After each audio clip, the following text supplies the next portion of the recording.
Hi und herzlich willkommen auf unserem Kanal. Wir sind Celine und Robin, für alle diejenigen, die uns noch nicht kennen. Wir sind Naturfotografen und Filmer und heute gibt es nochmal ein Video. Das letzte ist ein bisschen länger her. Für alle, die es nicht wissen, wir bauen gerade einen Van zum Camper um. Also folgt uns mal auf Instagram. Wir dokumentieren fast alle Schritte in unseren Instagram Stories, also dranbleiben. Und ja, heute geht es um dieses Objektiv. Also nicht wie sonst so ein Naturvideo, sondern eher Richtung Technik. Deswegen werde ich das Ganze machen, weil ich eher als Celine der Tech-Geek bin. Und ja, viel Spaß mit dem Video.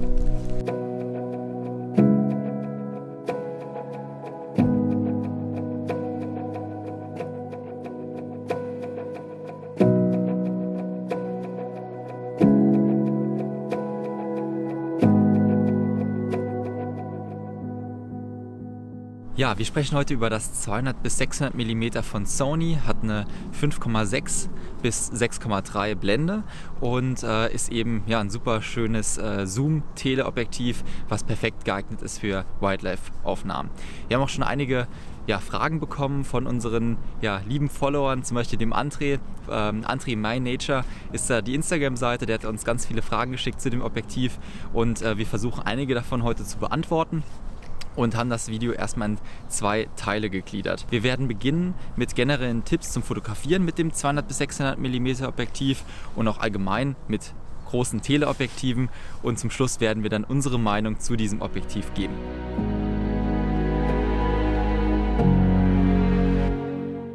Ja, fangen wir an mit der Haltung des Objektivs. Die ist nämlich extrem wichtig, um scharfe Fotos zu bekommen. Da hatten wir echt viele Schwierigkeiten am Anfang, weil wir noch nie mit so einem großen Tele gearbeitet haben. Gerade auf 600 mm sieht man jeden Wackler.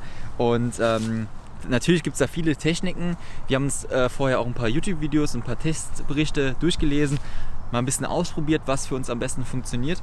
Und wir sind darauf gekommen, dass wir das Objektiv hier an dieser Stativschelle auflegen auf unserem Handballen und die Spitze so ein bisschen mit unseren Fingerkuppen stabilisieren. Dann können wir das Objektiv schon mal ganz gut balancieren und um möglichst viele Abstützpunkte zu haben, stellen wir dann noch die Ellbogen hier so an den Körper auf, führen das Objektiv hoch, lehnen uns so leicht zurück, dann hat man auch nochmal so ein bisschen mehr Stabilität und man kann es länger hochhalten, weil es ist schon ein ziemlicher Klopper. Und wenn wir hier das Auge vorne an dem Sucher dran haben, dann haben wir da auch nochmal einen kleinen Punkt, der dem Ganzen so ein bisschen Stabilität verleiht. Und natürlich der Zeigefinger immer auf dem Auslöser drauf. Und wenn wir den so halb durchdrücken und uns schön positionieren, dann sind wir schon relativ stabil. Wir atmen auch immer relativ ruhig weiter, also versuchen nicht die Luft anzuhalten. Das geht sowieso eh nicht, wenn man länger fotografiert. Meistens macht man nämlich eine Serie von einem Tier und muss länger aushalten. Deswegen einfach ganz normal weiterarbeiten, ganz gechillt hinstellen. Das funktioniert am besten, als wenn man irgendwie verkrampft und darauf pocht, das möglichst stabil zu halten. Dann zittert man, weil die ganzen Muskeln angespannt werden. Also ganz entspannt hinstellen, so ein bisschen zurücklehnen und dann losknipsen.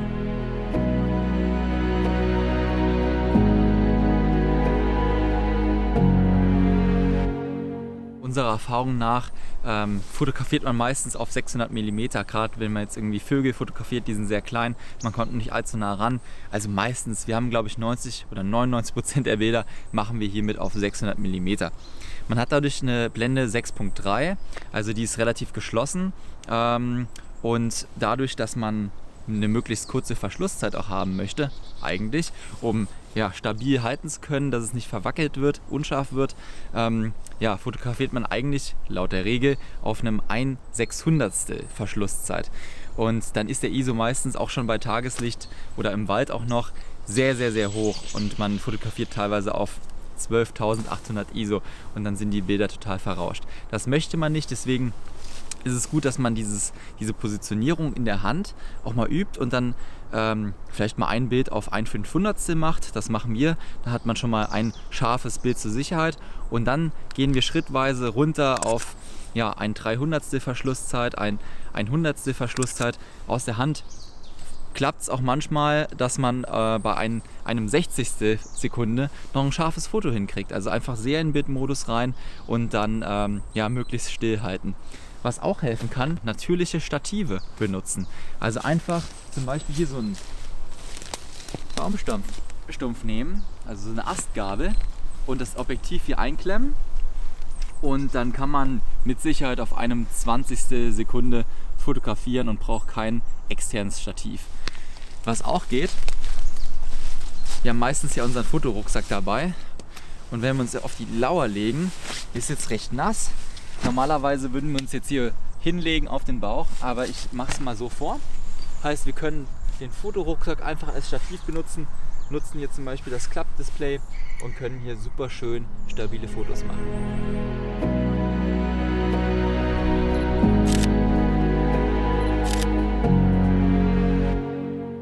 Ja, ich habe eben gesagt, wir fotografieren meistens auf 600 mm, aber das ist nur ein Teil der Wahrheit. Und zwar, um schneller unser Objekt im Sucher zu finden, zoomen wir erstmal raus auf 200 mm. Dann hat man natürlich erstmal ein größeres Bild vor sich und kann das Motiv in diesem großen Bild suchen. Und dann geht man auf das Objekt drauf, ziemlich mittig, und zoomt dann erst rein auf 600 mm. Zum Beispiel, wenn man einen Vogel in der Luft gerade sieht, versuchen den einzufangen, die Bewegung mitzugehen und dann reinzoomen und abdrücken.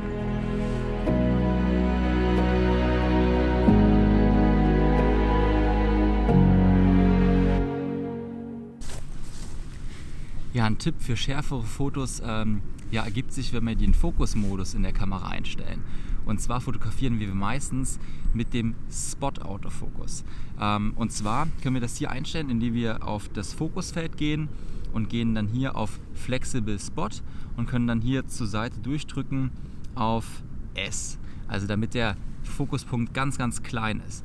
Insbesondere wenn wir jetzt kleine Motive haben, wie zum Beispiel Vögel, ein Rotkehlchen, dann bietet sich der Fokusmodus bestens an und wir haben eine super Hilfestellung beim Stillhalten der Kamera. Und zwar versuchen wir die Kamera so auszurichten, damit der Spot-Autofokus auf unserem kleinen Motiv liegt. Und ja, das kleine Viereck sollte sich beim Fotografieren, also wenn wir den Auslöser gedrückt halten, nicht verschieben. Und durch dieses kleine Feld haben wir halt eben eine perfekte Hilfestellung, um das Ganze zu kontrollieren.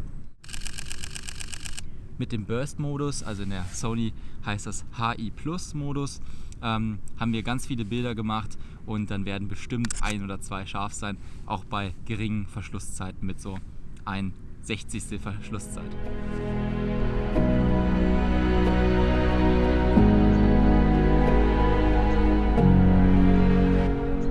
Okay, noch ganz kurz zum Setup der Kamera, weil da sind auch noch ein paar Sachen hilfreich, um das Objektiv bestmöglich bedienen zu können. Und zwar haben wir hier einmal an der Seite so ein paar Schalter. Und hier unten ist dann auch der Optical Steady Shot, also die Stabilisierung intern im Objektiv drin. Und die haben wir eigentlich immer angestellt. Höchstens, dass man mal auf dem Stativ arbeitet und das ausstellt, aber selbst da, wir lassen das eigentlich immer an und sind dann im Modus 2. Den kann man hier unten 1, 2 oder 3 umstellen und haben den immer auf 2 stehen, weil wir da einfach die besten Resultate kriegen, auch auf dem Stativ. Ja, das nächste, da müssen wir uns ins Menü der Sony-Kameras einkämpfen und wir haben diese verschiedenen Symbole oben in der Leiste. Und bei dem Kamerasymbol, da gibt es 2 Bereiche. Und in dieser Sparte gehen wir mal auf die Seite 8. Ganz oben findet sich da das Feld Benutzerkey und der Fotomodus davon. Und da gehen wir einfach mal auf die 3. Seite und ganz unten findet sich der Bereich Taste Fokus halten. Und das sind diese Knöpfe hier an der Seite vom Objektiv, die wir programmieren können. Und wir haben das jetzt so eingestellt, dass wir da die Fokusvergrößerung draufgelegt haben. Und zwar, wenn wir im manuellen Fokus arbeiten, dann ist es ganz hilfreich, um noch genauer scharf stellen zu können, dass wir da eben diese Lupe, diesen digitalen Zoom benutzen. Außerdem ist es super hilfreich, wenn man jetzt ganz in der Ferne irgendein Tier sieht, was man bestimmen möchte, wissen möchte, was es ist, dann nutzt man auch diese Lupe und hat wie ein Spektiv eigentlich, um möglichst nah an das Tier ranzukommen, digital, und schon mal zu wissen, was man vor sich hat. Ja, und um in diesen manuellen Fokusmodus schnell und einfach zu gelangen, haben wir den hier auf den C2-Button gelegt. Und zwar gehen wir dann auf die Benutzer-Key-Einstellung Seite 1 und dann kommen die benutzerdefinierten Tasten. Und das ist eben die benutzerdefinierte Taste 2 und diese Funktion, die wir da nutzen, heißt AF/MF Steuerung wechseln. Also eben von Autofokus, manuellen Fokus kann man dann switchen. Man kann das auch hier am Objektiv machen, aber der Schalter ist relativ schwergängig und wenn man das hier am Balancieren ist, will man nicht die ganze Zeit irgendwie hier hinten umgreifen und da rumfummeln, sondern man kann das einfach hier balanciert lassen und dann zwischendurch einfach die C2-Taste drücken und dann kommt man in diesen manuellen Fokusmodus.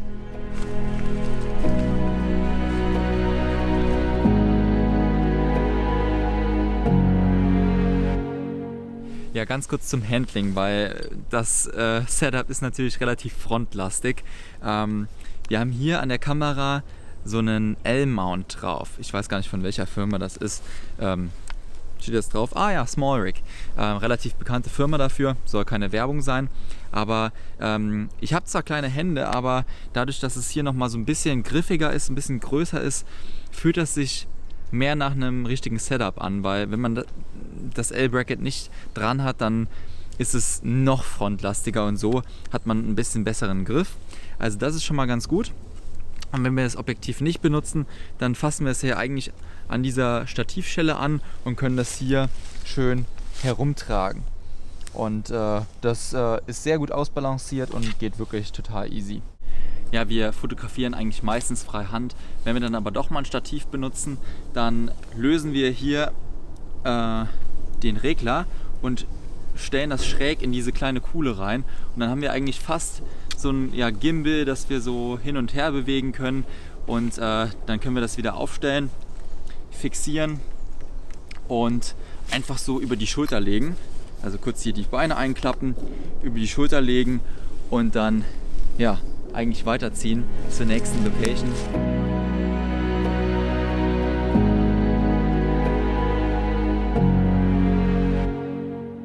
Tarnung in der Wildlife-Fotografie ist sehr wichtig, das ist kein Geheimnis und so ein blank weißes Objektiv poppt natürlich hier aus dem Habitat sehr, sehr schnell raus. Deswegen hatten wir uns eigentlich für Tarnaufkleber entschieden. Die habt ihr bestimmt schon mal in den vorherigen Videos gesehen. Das war wie so ein Tape, was hier einfach drum gewickelt wurde. Sah auch ganz cool aus und das hat auch so ein bisschen dieses Metallische weggenommen, wenn man jetzt hier irgendwie dran gestoßen ist. Also das hat vieles eigentlich auch schon abgedämpft und noch das Objektiv geschützt, dachten wir jedenfalls. Weil als wir nach einer Zeit das Tape nochmal erneuern wollten, weil es sich an manchen Stellen schon so ein bisschen abgelöst hatte, haben wir festgestellt, dass super viele Klebereste zurückgeblieben sind und das sah nicht schön aus, ist auch nicht schön und wir mussten das wirklich lange sauber machen, bis wir das halbwegs wieder in Ordnung gekriegt haben. Deswegen können wir diese Tarnaufkleber nicht empfehlen. Es gibt ja diese Neoprenhüllen für das Objektiv oder für verschiedene Wildlife-Objektive. Die sind bestimmt eine super Option, sind aber recht kostspielig. Deswegen rennen wir derzeit noch mit einem blank-weißen Objektiv rum. Für die Jahreszeit, die jetzt bevorsteht, ist es vielleicht doch nicht so schlecht, aber grundsätzlich ist Tarnung natürlich schon eine wichtige Sache und natürlich auch der Schutz des Objektives. Ja, jetzt würde ich sagen, kommen wir zum letzten Part und zwar unsere Meinung zu diesem Objektiv.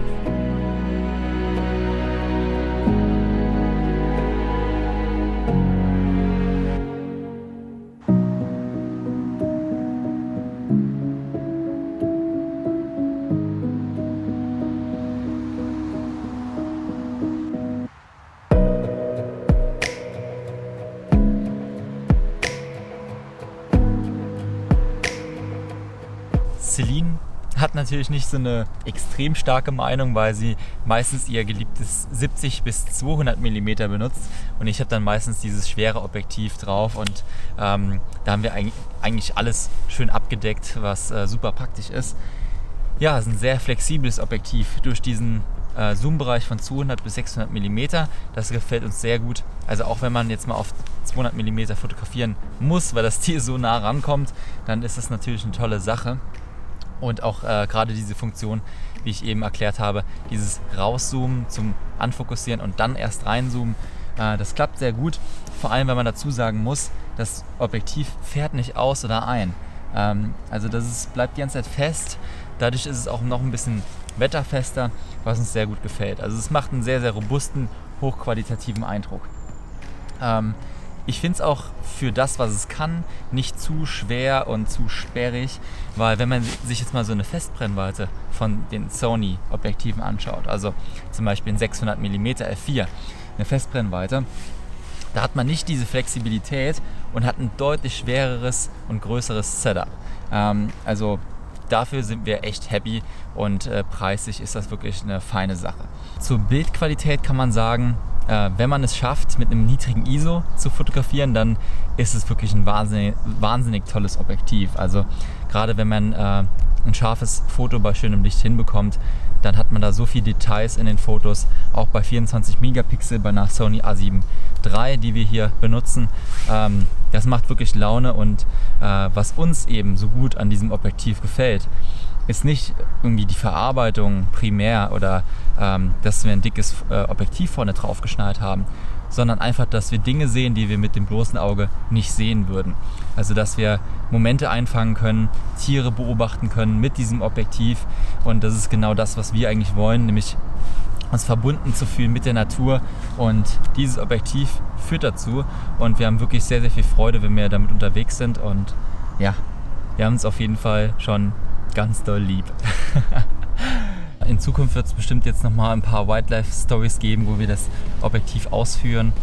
Dieses Video war jetzt so ein bisschen aus der Reihe, weil wir eigentlich ja nicht so die Tech-YouTuber sind, sondern eigentlich in der Natur sein wollen, was wir auch jetzt waren, aber es war jetzt schon relativ techniklastig, das Video. Wir hoffen trotzdem, es hat euch gefallen und es hat ja so ein paar unbeantwortete Fragen beantwortet und ein paar hilfreiche Tipps gegeben. Schreibt es also gerne mal in die Kommentare, lasst einen Daumen oben da, würden wir uns sehr, sehr drüber freuen und dann sehen wir uns im nächsten Video. Macht's gut, ciao. Ciao.